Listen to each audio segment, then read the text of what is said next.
magnitude meet up, the sheer volume of information can be totally overwhelming. You've got the official press releases, the deep dive geopolitical analysis, and of course, a massive wave of media reaction, all dropping at exactly the same time. So, our goal today, we're going to cut right through all that noise to see what actually went down, both inside the room and on our screens. Here is our agenda for today. We'll be looking at the 2 days of talks, the friendship photo, a warning over Taiwan, the media spectacle, and finally, what we should actually take away from all of this. All right, let's jump straight into Section 1, 2 days of talks. So, according to coverage from NBC News, this whole summit followed a super tight, highly structured diplomatic timetable. The two leaders wrapped up their high-level talks, gave their official closing remarks, and then boom, went straight into a working lunch. And honestly, this is standard issue diplomatic protocol, right? It ensures that even their meals are utilized for continued dialogue. It just sets a very official, totally business-like stage for the rest of the world to see. And when it came to the official tone of those talks, it was undeniably positive. President Trump actually came right out and explicitly stated that, quote, wonderful things had been accomplished. This specific phrase basically became the cornerstone of the administration's messaging, framing the entire 2 days as a massive, cooperative success. Moving right along to Section 2, the friendship photo. Now, if you were watching the media coverage from places like Forbes Breaking News or Times Now World, you definitely saw this next part. They zeroed in on what was being called a candid stroll that was designed specifically to yield a friendship photo. But let's be real, these moments are never actually candid, right? They are highly, highly choreographed visual signals. The whole point is to project this aura of unity, warmth, and a super strong personal bond on the global stage. But here's the really fascinating part.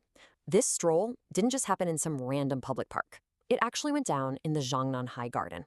And let me tell you, that is an incredibly exclusive, highly restricted area in Beijing. By choosing to show President Trump around this specific exclusive garden, President Xi was making a very deliberate, intimate diplomatic gesture. It's basically a visual power play that reinforces that narrative of special access and, those wonderful things we just talked about. Which brings us to Section 3, a warning over Taiwan. Okay, so we really got to pause here and ask ourselves a critical question.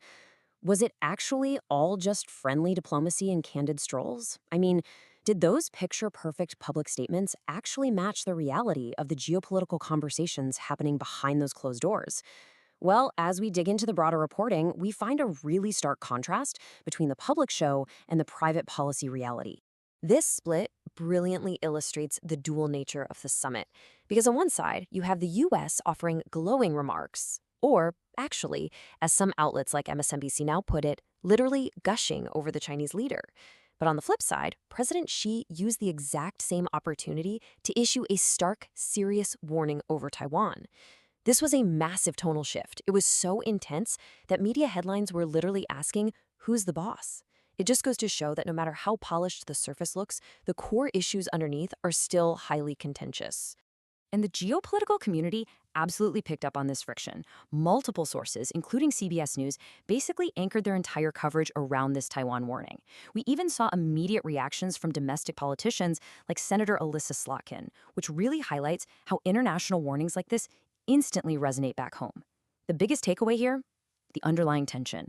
Serious geopolitical boundaries were being tested and drawn, right there underneath the trees of that restricted Beijing garden.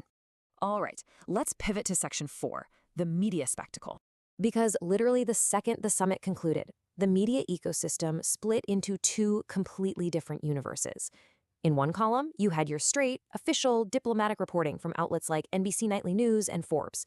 But in the other column, a huge portion of the public was consuming this event purely through polarized NBC Nightly News and Forbes. But in the other column, a huge portion of the public was consuming this event purely through polarized late-night satirical commentary. Take Saturday Night Live, for example. Instead of digging into trade or policy, they turned the whole geopolitical tension into a theatrical cold open, reframing the summit as a comedic personality clash where international relations just take a back seat to punchlines. And these late-night hosts, they weren't processing the event through the lens of a Taiwan warning. No way. They processed it entirely through spectacle, mocking the physical optics and branding. We're talking Stephen Colbert hyper-analyzing handshake dominance, The Daily Show joking about ancient Greek history, and Seth Meyers zeroing in on a toxic brand. It is wild because it completely, totally bypasses the official diplomatic narrative that we just spent time breaking down. Just to give you a taste of how this works, let's look closer at The Late Show. Stephen Colbert practically ignored the substance of that working lunch we talked about earlier. Instead, he laser focused on the micro interactions. He spent his time literally analyzing the leaders' handshakes to see who was establishing dominance, and humorously highlighting this supposed snack crisis. It perfectly highlights how the media will latch onto the most microscopic, relatable human elements rather than, say, macroeconomic policy. Meanwhile, over on The Daily Show, Ronnie Ching framed the entire dynamic as a comedic power struggle. He was making jokes about she making Trump learn ancient Greek history, mocking him climbing stairs, and humorously suggesting he was trembling over the Taiwan issue. By taking a very real, very serious geopolitical warning and filtering it entirely through satire, the media basically transforms a diplomatic summit into a theatrical performance for the audience at home.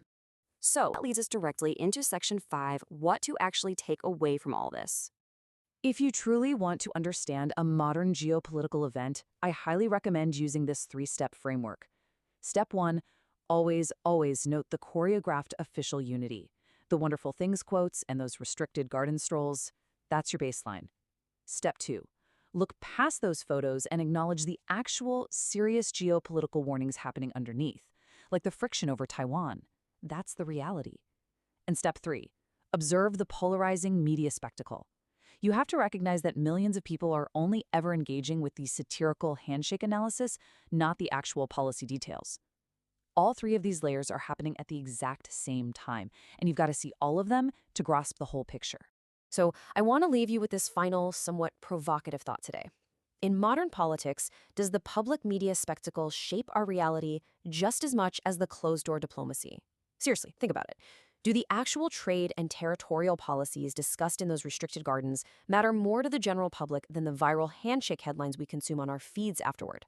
It's definitely something to chew on the next time a major global summit pops up in your newsfeed. Thank you so much for joining me on this explainer today. Keep asking questions, and I'll catch you next time.